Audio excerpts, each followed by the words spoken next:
que já deu às 19 horas, né? A gente sempre faz um pequeno retrospecto aí do estudo passado, né? Então, primeiro vamos unir nossos pensamentos, os nossos corações, os nossos melhores sentimentos, para a gente fazer a vibração e a oração para o início dos trabalhos. Primeiro de tudo, muita gratidão a Jesus, a nossa Mãe Santíssima, a espiritualidade do nosso cantinho, que nos acompanha, que nos dão suporte nessa tarefa bendita de estudar, de desenvolver o nosso conhecimento e trabalhando o nosso coração para que tenhamos as duas asas que um dia nos elevará até o Pai. Mas vamos lembrar sempre da sala 1, onde a gente deposita as nossas energias, né? Magnética, material que a espiritualidade sabe muito bem como usar em favor de nossos irmãos mais necessitados. A gente ainda não consegue compreender muito bem como esse material é transportado, trabalhado, mas pelo que a gente sabe, isso é muito, muito útil a essa equipe. Então vamos, para a gente poder conduzir nossos pensamentos, nossos melhores sentimentos até a sala 1, vamos orar a oração que Jesus nos ensinou, pensando em cada palavra, em cada frase, nos fortalecendo cada vez mais no amor que vem de Jesus. E assim oramos, Senhor. Pai nosso que estais nos céus, santificado seja o teu nome, venha a nós o teu reino, seja feita a tua vontade, assim na terra como nos céus. O pão nosso de cada dia dai-nos hoje. Perdoe, Pai, as nossas dívidas. Perdoe, Pai, as nossas ofensas, na medida que nós vamos perdoando aos nossos devedores e ofensores. E, Pai, não nos deixes cair em tentação e livra-nos, Senhor, de todo o mal. Muito bem. Vamos lembrar um pouquinho, né, que nós estamos estudando. Só lembrando, nós estamos naquele momento que César já havia planejado incendiar Roma, né? Os seus, vamos chamar assim, comparsas deram início a esse processo, só que a coisa saiu de controle e o estrago foi muito, muito maior do que ele imaginava. E César ficou numa situação muito difícil. Ele reuniu, né, o público lá, os romanos, né? E o pessoal, quando estava lá reunido, deu a deixa para ele, né, gritando morte aos cristãos e tudo, culpando os cristãos, né, os cristãos de todo o acontecimento, culpa, né, que eles eram bruxos, etc, etc, como ele já tem assistido ao longo desse estudo, né? E aí já estava já acontecendo já com muita frequência os sacrifícios nos circos, né? A coisa piorou e piorou muito, né? Paulo já havia voltado da Espanha, estava trabalhando, vamos dizer assim, quase que tempo todo, né, indo às reuniões da catacumba, consolando o pessoal. Paulo já velhinho, Pedro já velhinho, num sacrifício, né, em nome do Cristo bastante grande, em termos assim de sacrifício, vamos dizer, do corpo, né, as energias assim, acho que vinham do alto para poder que eles fazerem o trabalho que eles estavam fazendo. E agora nós estamos vivendo, né, vamos dizer assim, os momentos finais, né, que esse livro vem nos trazer da história de Pedro e também da história de Paulo, né, e também de Pedro. Então eu vou pedir à Cláudia que dê continuidade à leitura, né? Caso alguém não tenha nenhuma pergunta, nenhum comentário, a gente dá início à leitura da noite, ao estudo da noite. Então vamos lá, né? Amparando-se em Lucas, Paulo de Tarso enfrentava o frio da noite, as sombras espessas, os caminhos ásperos, enquanto Simão Pedro cogitava de atender a outros setores. O ex-rabino encaminhava-se aos antigos sepulcros, levando aos irmãos aflitos a inspiração do Mestre Divino, que lhe borbulhava na alma ardente. Muitas vezes as pregações se realizavam alta madrugada, quando o soberano silêncio dominava a natureza. Centenas de discípulos escutavam a palavra luminosa do velho apóstolo dos gentios, experimentando o poderoso influxo da sua fé. Nesses recintos sagrados, o convertido de Damasco associava-se aos cânticos que se misturavam de prantos dolorosos.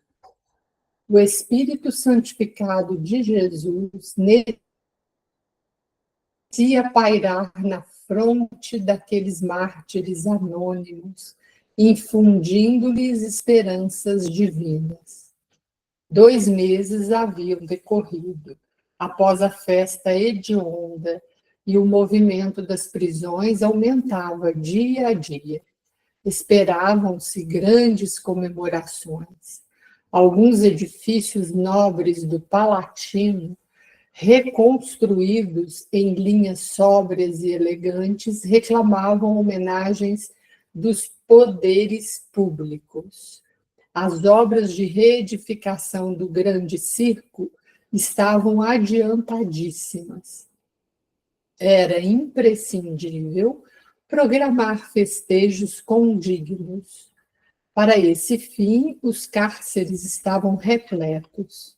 Não faltariam figurantes para cenas trágicas. Projetavam-se naumáquias pitorescas. Naumáquia, representação de um combate naval entre os romanos, lugar onde se dava esse espetáculo, bem como caçadas humanas no circo, em cuja arena seriam igualmente representadas peças famosas de sabor mitológico.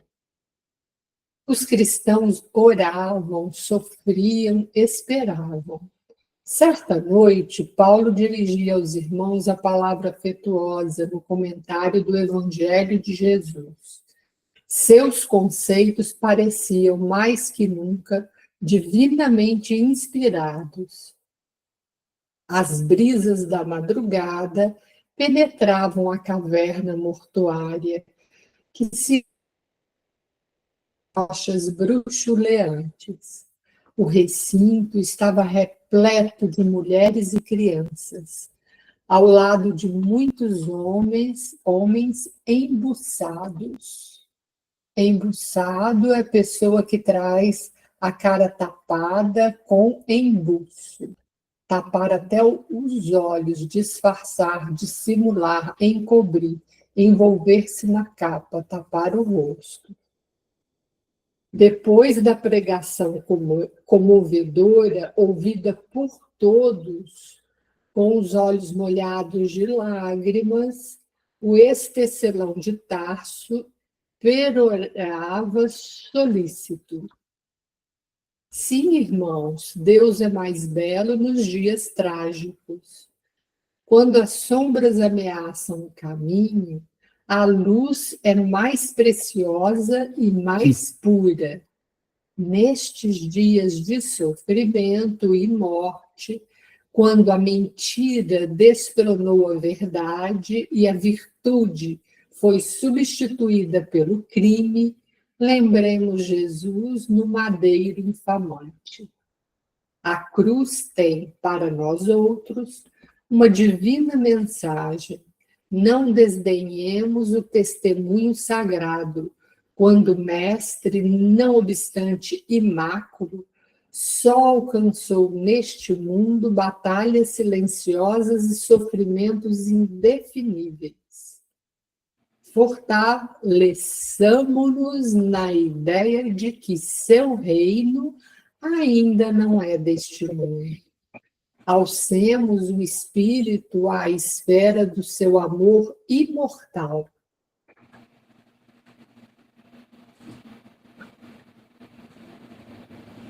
A cidade dos cristãos, ela não poderia ser a Jerusalém que crucificou o enviado divino nem a Roma, que se compraz em derramar o sangue dos mártires. Neste mundo estamos em uma frente de combate incruento, trabalhando pelo triunfo eterno da paz do Senhor. Não esperemos, portanto, repousar no lugar do trabalho e dos testemunhos vivos. Da cidade indestrutível da nossa fé, Jesus nos contempla e balsamiza o coração. Caminhemos ao seu encontro por intermédio dos suplícios e das perplexidades dolorosas. Ele ascendeu ao Pai, do cimo do Calvário. Nós lhe seguiremos as pegadas, aceitando com humildade os sofrimentos que, por seu amor, nos forem reservados. O auditório parecia estático, ouvindo as palavras proféticas do apóstolo. Entre as lajes frias e impassíveis, os irmãos na fé sentiam-se mais unidos entre si. Em todos os olhares cintilava a certeza da vitória espiritual. Naquelas expressões de dor e de esperança, havia o tácito compromisso de seguir o crucificado até o seu reino de luz. O orador fizera uma pausa, sentindo estranhas comoções. Nesse instante inesquecível, um magote de guardas rompeu afoito no recinto. O centurião volúvel, à testa da patrulha armada, fazia intimações em alta voz, enquanto os crentes pacíficos estarreciam surpresos. Em nome de César, bradava o preposto imperial, exultando de contentamento, e ordenando aos soldados que fechassem o círculo em torno dos cristãos.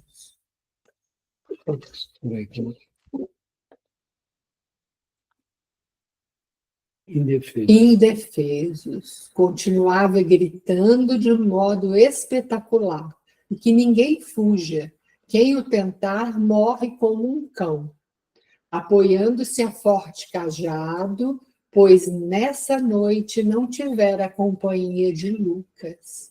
Paulo, ereto, evidenciando sua energia moral, exclamou firmemente: E quem vos disse que fugiríamos? Ignorais, porventura, que os cristãos conhecem o Mestre a quem servem?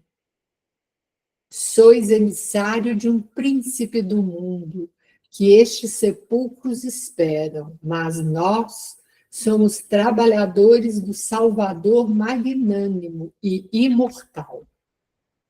Volúmio fitou surpreso.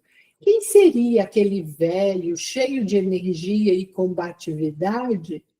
Apesar da admiração que lhe inspirava, o centurião manifestou seu desagrado em um sorriso de ironia. Medindo o ex-rabino de alto a baixo, com um olhar de profundo desprezo, acrescentou: Atentem bem no que aqui dizem e fazem.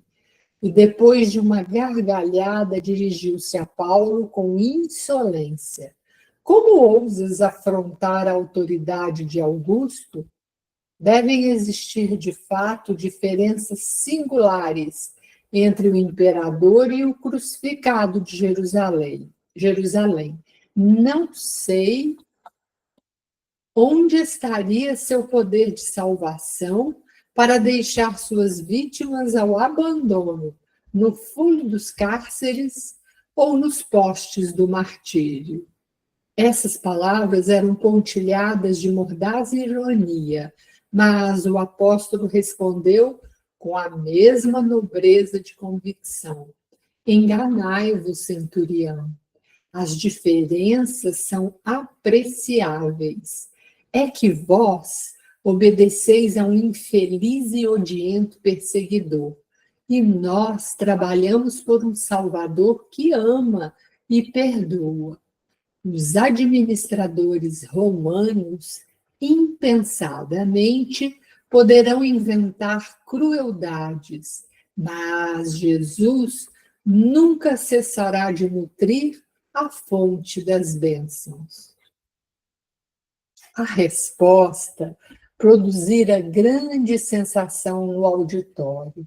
Os cristãos pareciam mais calmos e confiantes. Os soldados não ocultavam a enorme impressão que os dominava. O centurião, embora reconhecesse o desassombro daquele espírito varonil, não queria parecer fraco aos olhos dos subalternos e exclamou, irritado: Vamos, Lucílio, 3 bastonadas neste velho atrevido. O nomeado avançou para o apóstolo impassível. Ante a admiração silenciosa dos presentes, o bastão zuniu no ar, bateu em cheio no rosto do apóstolo, que nem por isso se alterou. As 3 pancadas foram rápidas. No entanto, um filete de sangue lhe escorria da face dilacerada. O ex-rabino, a quem haviam tomado o cajado de apoio, mantinha-se de pé com certa dificuldade, mas sem trair o bom ânimo que lhe caracterizava a alma enérgica. Fixou os verdugos com firmeza e sentenciou: Não podeis ferir senão o corpo. Podereis amarrar-me de pés e mãos, quebrar-me a cabeça, mas as minhas convicções são intangíveis, inacessíveis aos vossos processos de perseguição. Diante de tanta serenidade, Volúmnio quase recuou aterrado.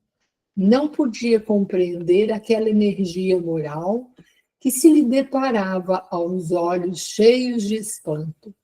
Começava a acreditar que os cristãos, desprotegidos e anônimos, retinham um poder que a sua inteligência não lograva atingir, impressionando-se com semelhança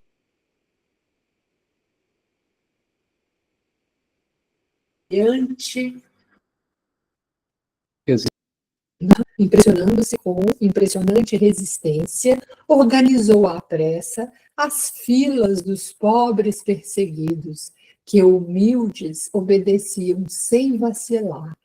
O velho apóstolo Tarsense tomou lugar entre os prisioneiros sem trair o mínimo gesto de enfado ou rebeldia.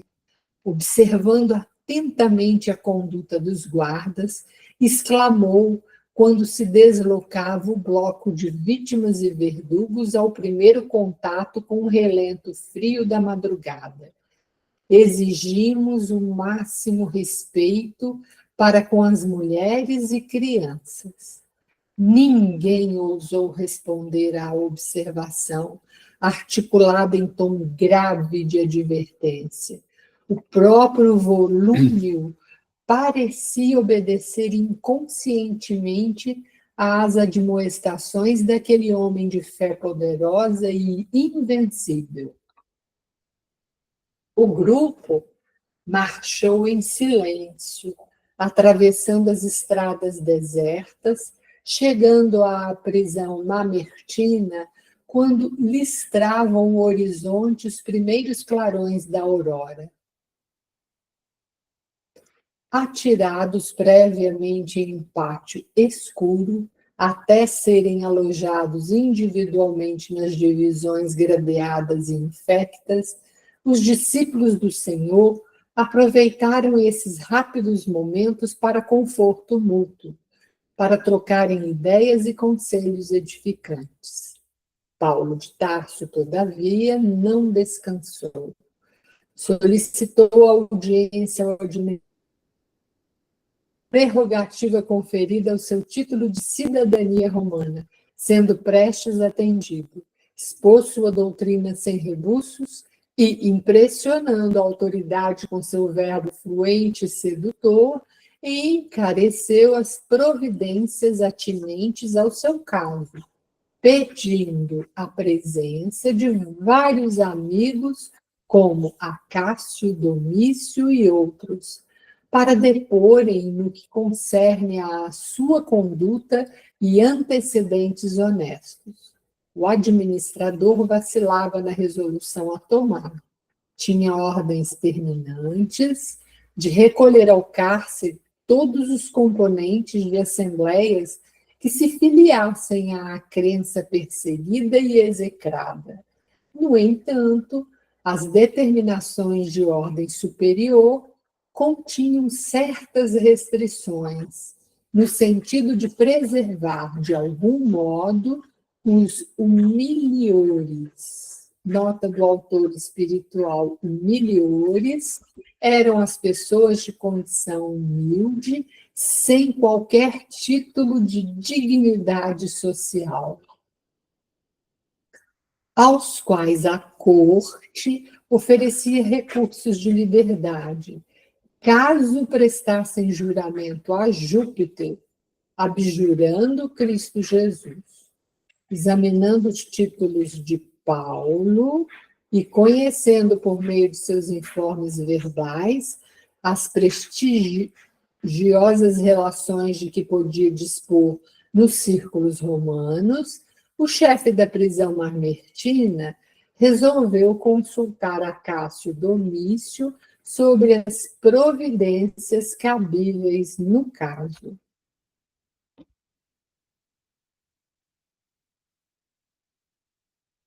Chamado ao estudo da questão, o amigo do apóstolo compareceu solícito, procurando falar com o prisioneiro, depois de longa entrevista com o diretor da prisão.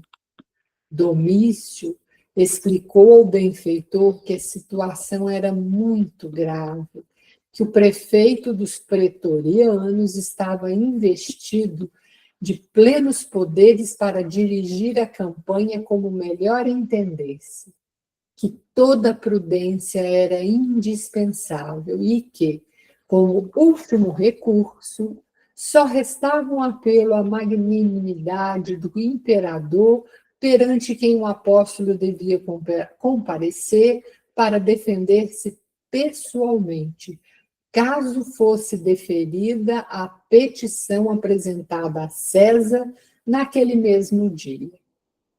Ouvindo essas ponderações, o ex-rabino recordou que uma noite, em meio à tempestade, entre a Grécia e a ilha de Malta, ouvira a voz profética de um mensageiro de Jesus, que lhe anunciava o comparecimento perante César, sem esclarecer os motivos do evento. Não seria aquele o momento previsto? Milhares de irmãos estavam presos ou em extrema desolação, acusados de incendiários, não haviam encontrado uma voz firme e resoluta que lhes advogasse a causa com o preciso desassombro. Percebia em Acácio a preocupação pela sua liberdade, mas, por trás das insinuações delicadas, havia um convite discreto para que ocultasse a sua fé perante o imperador, na hipótese de ser admitido à real entrevista. Compreendia os receios do amigo, mas intimamente desejava alcançar a audiência de Nero, a fim de esclarecê-lo quanto aos sublimes princípios do cristianismo. Constituir-se-ia advogado dos irmãos perseguidos e desditosos. Afrontaria de face a tirania ovante, clamaria pela retificação do seu ato injusto. Se fosse novamente preso, voltaria ao cárcere com a consciência edificada no cumprimento de um sagrado dever. Depois de rápida meditação sobre a conveniência do recurso que lhe parecia providencial, insistiu com Domício para que o patrocinasse com os empenhos ao seu alcance. O amigo do apóstolo multiplicou atividades pessoais para alcançar os fins em vista, valendo-se do prestígio de todos os que viviam em condições de subalternidade junto do imperador, conseguiu a desejada audiência para que Paulo de Tarso se defendesse como convinha no apelo direto à autoridade de Augusto. No dia aprazado, foi conduzido entre guardas à presença de Nero, que o recebeu curioso em um vasto salão, onde costumava reunir os favoritos ociosos da sua corte criminosa e excêntrica. Interessava-lhe a personalidade do ex-rabino. Queria conhecer o homem que mobilizara grande número de seus íntimos para apoiar-lhe o recurso. A presença do apóstolo dos gentios causou-lhe enorme decepção. Que valor poderia ter aquele velho insignificante franzino, ao lado de Tigelino e de outros conselheiros perversos? Fixou ironicamente a figura de Paulo. Era incrível tamanho interesse a respeito de uma criatura tão vulgar. Quando se dispunha a recambiá-lo à prisão, sem lhe ouvir o apelo, um dos áulicos lembrou que seria conveniente facultar-lhe a palavra, para que se lhe aferisse a indigência mental. Áulico é cortesão da corte, né? Pertencia à corte. Nero, que jamais perdia ocasião de ostentar suas presunções artísticas, considerou o alvitre bem apresentado e ordenou ao prisioneiro que falasse à vontade. Ladeado por 2 guardas, o inspirado pregador do evangelho levantou a fronte cheia de nobreza, companheiros do seu séquito leviano, e começou resoluto. Imperador dos romanos, compreendo a grandeza desta hora em que vos falo, apelando para os vossos sentimentos de generosidade e justiça. Não me dirijo aqui a um homem falível, a uma personalidade humana, simplesmente, mas ao administrador, que deve ser consciencioso e justo, ao maior dos príncipes do mundo, e que, antes de tomar o cetro e a coroa de um império imenso, deve considerar-se o pai magnânimo de milhões de criaturas. As palavras do velho apóstolo ecoavam no recinto com o caráter de uma profunda revelação. O imperador fixava-o admirado e enternecido. Seu temperamento caprichoso era sensível às referências pessoais, nas quais predominavam as imagens brilhantes. Percebendo que se impunha ao reduzido auditório, o convertido de Damasco prosseguiu mais corajoso. Confiando em vossa longanimidade, pleiteei esta hora inesquecível, a fim de apelar para o vosso coração, não somente por mim, mas por milhares de homens, mulheres e crianças que padecem nos cárceres ou sucumbem nos círculos do martírio. Falo aqui em nome dessa multidão incontável de sofredores, perseguida com requintes de crueldade por favoritos de vossa corte, que deveria ser constituída de homens íntegros e humanitários. Acaso não chegarão aos vossos ouvidos os lamentos angustiosos da viuvez, da velhice, da orfandade? Ó Augusto imperante do trono de Cláudio, sabei que uma onda de perversidade e de crimes odiosos varre os bairros da cidade imperial, arrancando soluços dolorosos aos vossos tutelados miserandos. Ao lado da vossa atividade governamental, por certo, rastejam víboras venenosas que é necessário extirpar, a bem da tranquilidade e do trabalho honesto do vosso povo. Esses cooperadores perversos desviam vossos esforços do caminho reto, espalham terror entre as classes desfavorecidas da sorte, ameaçam os mais infelizes. São eles os acusadores dos prosélitos de uma doutrina de amor e redenção. Não acrediteis no embuste dos seus conselhos que resumam crueldade. Ninguém trabalhou, talvez, quanto os cristãos no socorro às vítimas do incêndio voraginoso. Enquanto os patrícios da Roma desolada, enquanto os mais tímidos se recolhiam aos lugares mais abrigados de perigo, os discípulos de Jesus percorriam os quarteirões em chamas, aliviando as vítimas infortunadas. Alguns imolaram a vida ao altruísmo dignificador.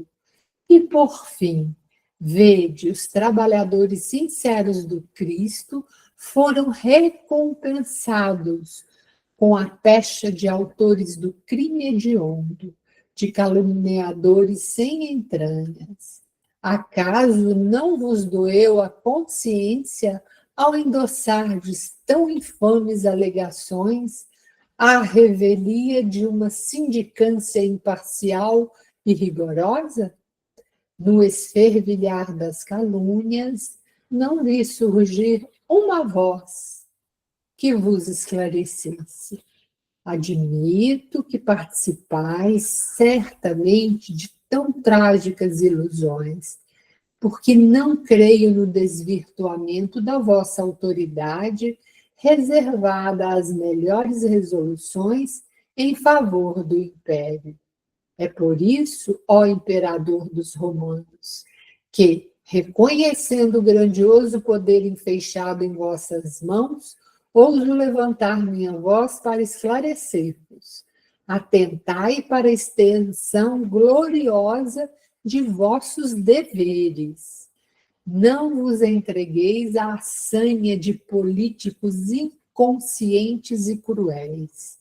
Lembrai-vos de que, em uma vida mais elevada que esta, ser-vos-ão pedidas contas de vossos públicos.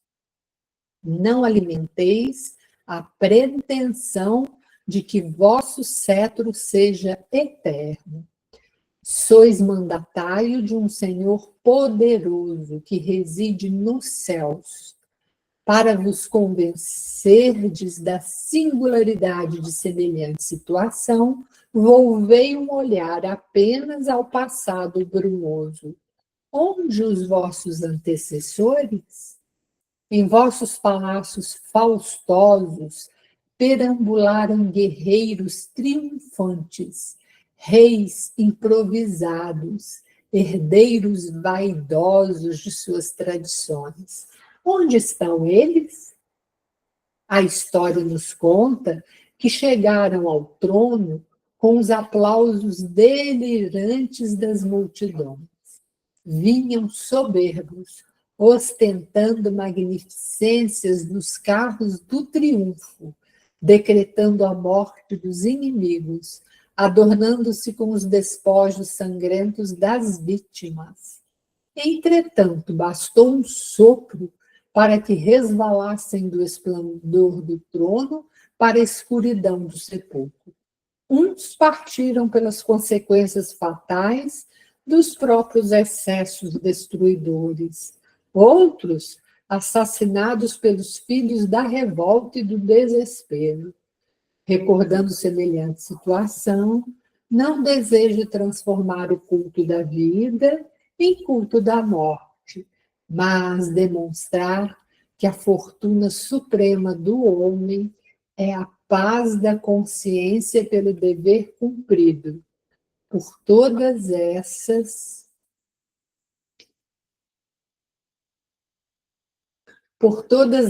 razões, apelo para a vossa magnanimidade, não só por mim, como por todos os correligionários que gemem à sombra dos cárceres, esperando o gládio da morte. Observando-se longa pausa no verbo eloquente do orador, podia ver-se a estranha sensação que a sua palavra havia causado. Nero estava lívido, Tigelino profundamente irritado.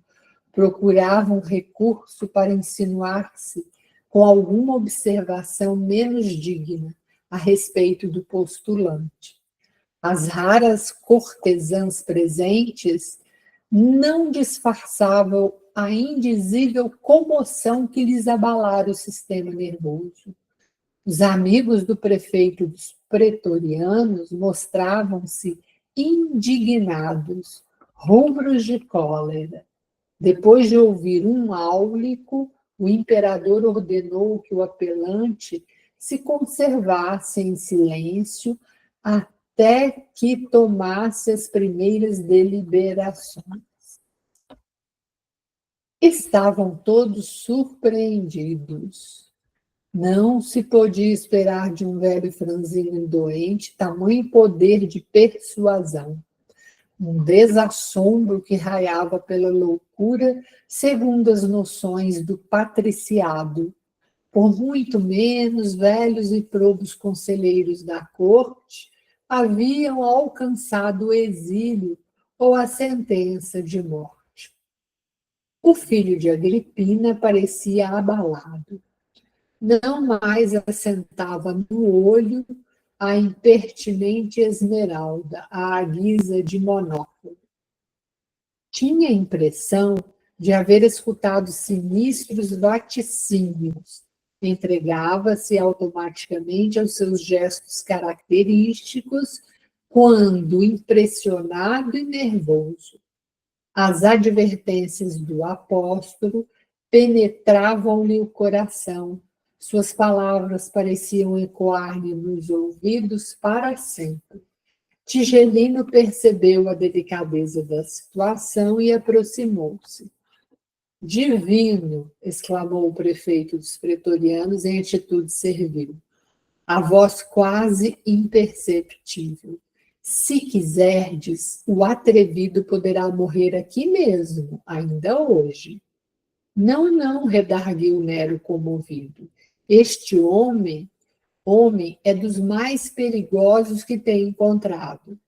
Ninguém, como ele, ousou comentar a presente situação nestes termos. Vejo por detrás da sua palavra muitos vultos, talvez eminentes, que, conjugando valores, poderiam fazer-lhe grande mal. É muito interessante a gente meditar, né, sobre a misericórdia de Deus, né? A gente teve notícia que esse irmão nosso, né, César, depois de muitas encarnações difíceis, teve uma no Brasil como médium de cura. E ele curava tocando um instrumento, cantando, né? Eu acho que de uma maneira assim dele relembrar, né, esse momento de muita dor que ele causou na Roma antiga. Mas você vê a oportunidade que é dada, né, a ele, apesar de, com certeza, ele ter dificuldade de compreender, né, essas palavras tão profundas, né, diante da responsabilidade de uma posição de mando, né, como do imperador, na época, imperador do mundo, né?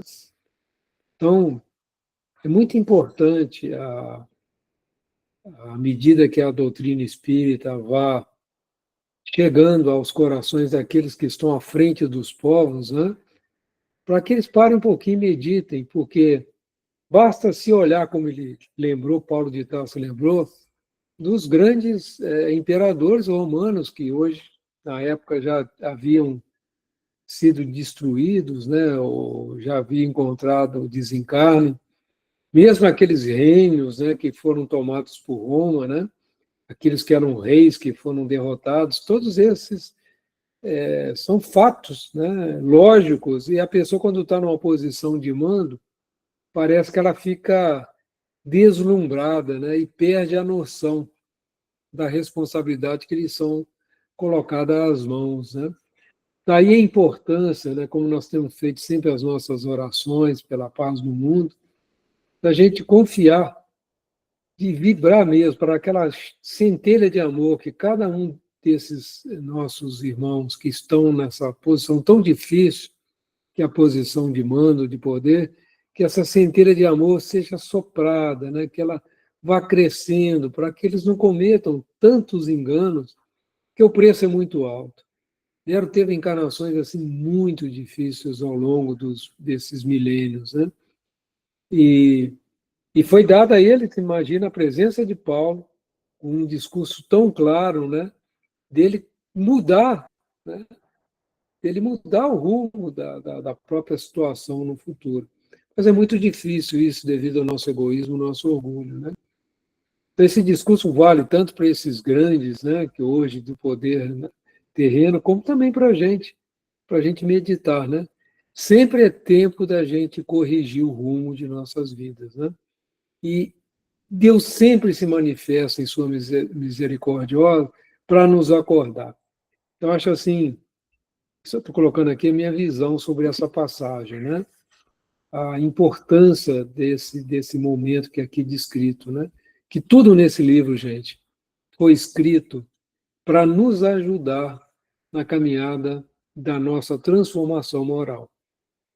Que nós viemos aqui na Terra, nós reencarnamos no mundo de provas e expiações para ajustar o rumo, para obter a nossa transformação moral. Pode levar 1, 2, 10 reencarnações, mas esse é o grande objetivo de todos nós que estamos aqui nessa humanidade, né? Nesse momento tão rico, né, que nós estamos vivendo hoje. É que a gente assuma os valores verdadeiros, são os valores do Espírito, né? Então, eu queria dar essa pausa, em gente meditar um pouquinho, né, sobre essa questão. Ô, Fábio, por gentileza. É, em complemento a isso que você falou, Antônio, a gente tem que observar muito a autoridade moral como Paulo expôs os seus pensamentos, né?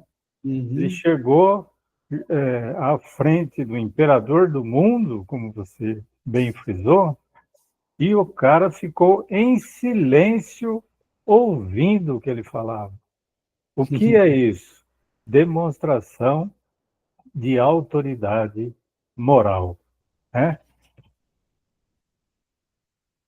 E é a única que é respeitada, né, Fábio? A única é respeitada. Então, a gente observa isso nas nossas reuniões mediúnicas, quando a pessoa fala com o coração, fala com amor, né?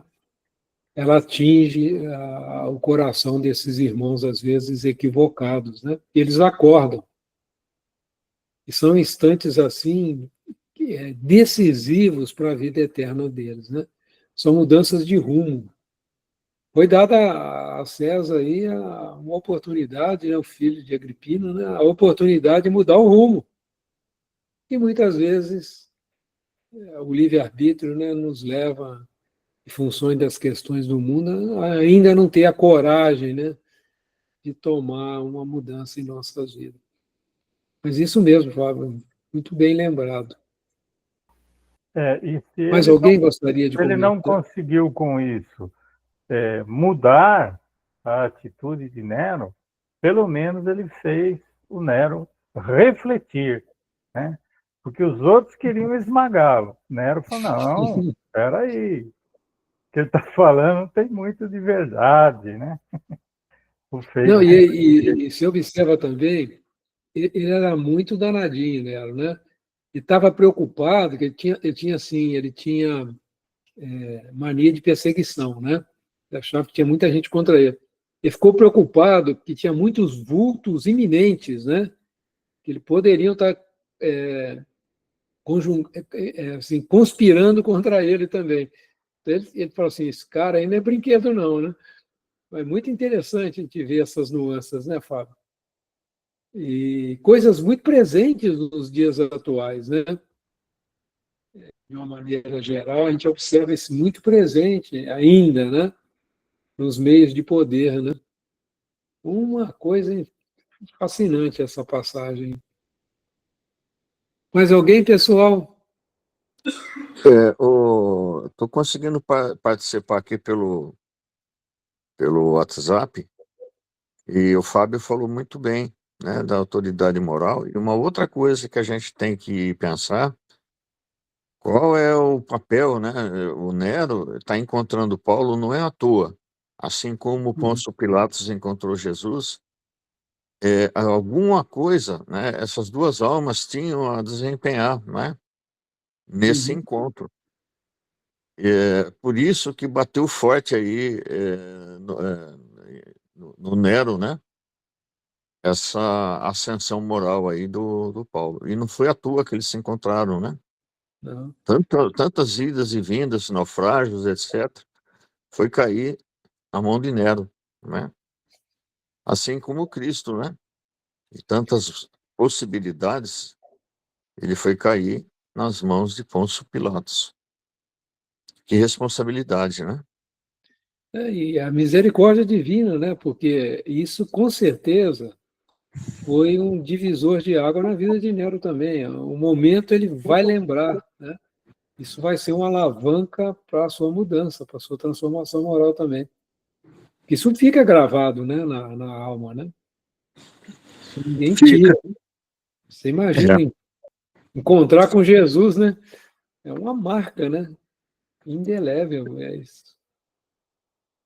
Fantástico. Mais alguém? Senão a Cláudia continua a leitura para nós aí.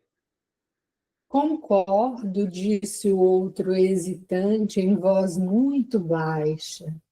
Assim, pois, continuou o imperador prudentemente, é preciso parecer magnânimo e sagaz. Dar-lhe-ei o perdão por agora, recomendando que não se afaste da cidade, até que se esclareça de todo a situação dos seguidores do cristianismo. Tigelino escutava com um sorriso ansioso, enquanto o filho de Agripina rematava em voz sumida. Vigiarás seus menores passos, mantê-lo-ás em custódia oculta e, quando vier a festividade da reconstrução do grande circo, aproveitaremos a oportunidade para despachá-lo a lugar distante, onde deverá desaparecer para sempre. O odioso prefeito sorriu e acentuou. Ninguém resolveria melhor o intricado problema. Terminada a breve conversação, imperceptível aos demais, Nero declarou com enorme surpresa dos palacianos conceder ao apelante a liberdade que pleiteava em sua primeira defesa, mas reservava o ato de absolvição para quando se apurasse definitivamente a responsabilidade dos cristãos. Descartes, o defensor do cristianismo, poderia permanecer em Roma à vontade, submetendo-se, contudo, ao compromisso de não se ausentar da sede do império, até que seu caso pessoal fosse bastantemente esclarecido. O prefeito dos pretorianos lavrou a sentença em pergaminho. Paulo de Tarso, por sua vez, estava confortado e radiante. O caviloso monarca pareceu-lhe menos mau, digno de amizade e reconhecimento. Caviloso, que emprega cavilações, em que há cavilações. Não ajudou, né? Deixa eu ver. Cavitário. Não. Vamos ter que O pesquisar. caviloso monarca deve cavar alguma coisa. Digno de amizade e reconhecimento. Sentia-se possuído de grande alegria. Por isso que os resultados da sua primeira defesa eram de molde a proporcionar nova esperança aos seus irmãos na fé. Paulo retornou ao cárcere, ficando o administrador notificado das últimas disposições a seu respeito. Só então lhe deram liberdade. Assaz esperançado, procurou os amigos, mas por toda parte só encontrava desoladoras notícias. A maioria dos colaboradores mais íntimos e prestimosos havia desaparecido, presos ou mortos. Muitos haviam debandado, temerosos do extremo sacrifício. Por fim, sempre teve a satisfação de reencontrar Lucas.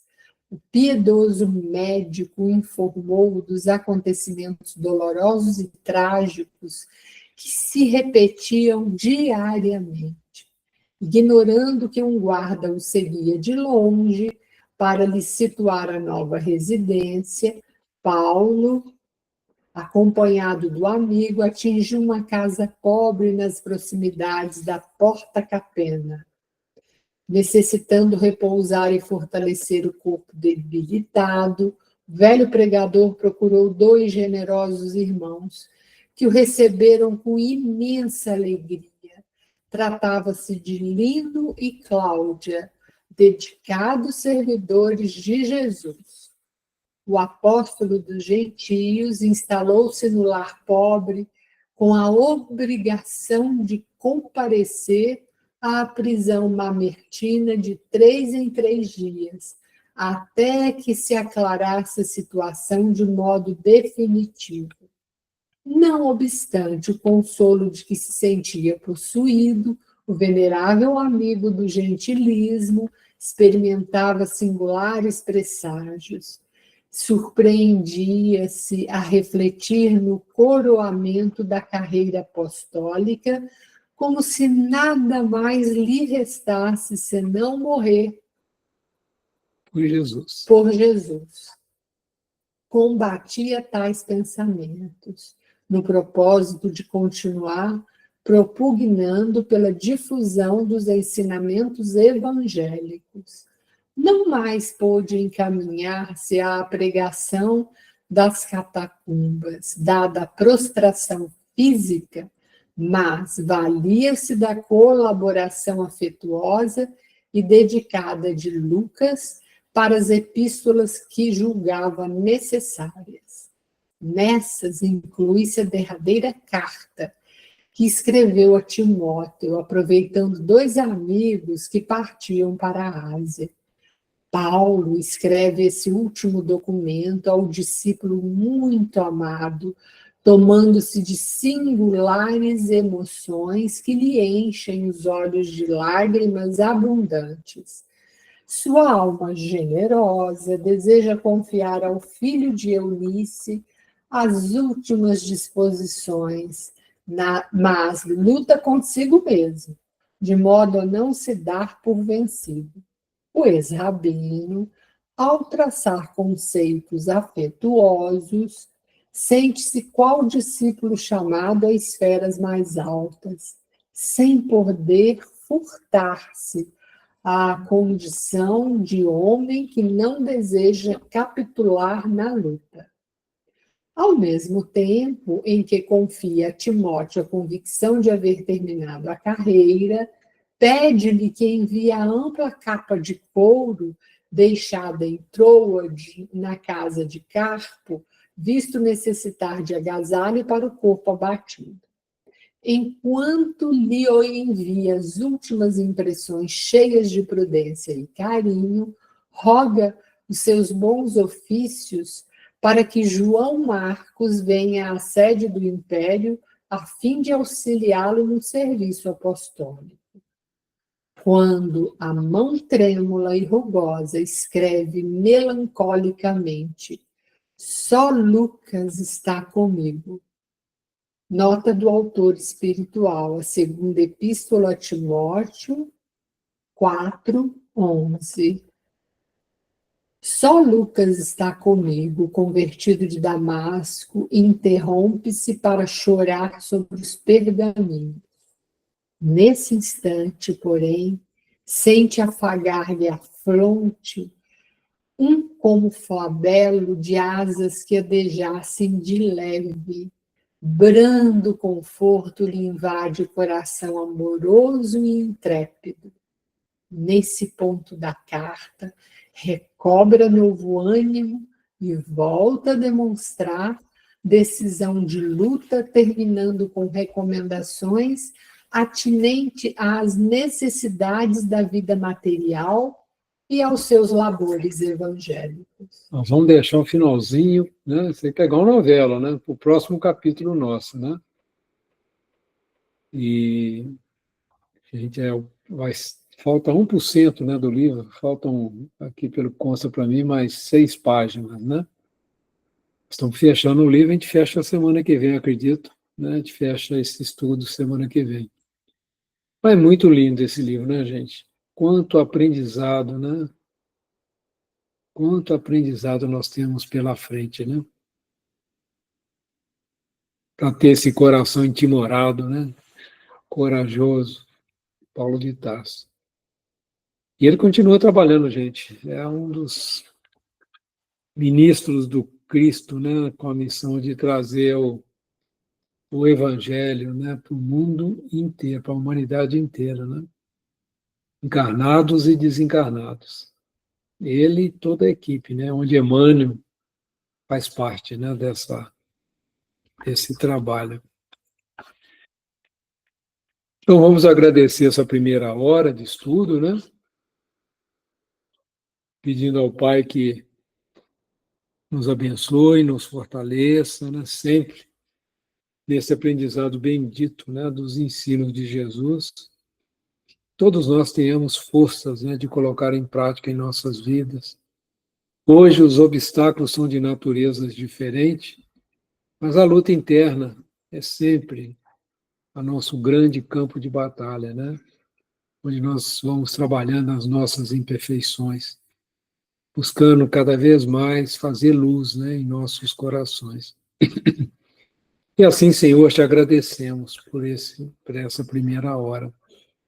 Pai nosso que estais nos céus, santificado seja o teu nome, venha a nós o teu reino, seja feita a tua vontade, assim na terra como nos céus. O pão nosso de cada dia dai-nos hoje.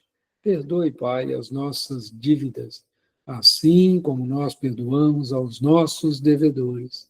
Não nos deixes cair em tentação e livra-nos, Senhor, de todo o mal. Então, vamos para o nosso estudo do livro Céu e Inferno, né? Eu vou parar a gravação aqui um pouquinho, facilita para mim na hora de fazer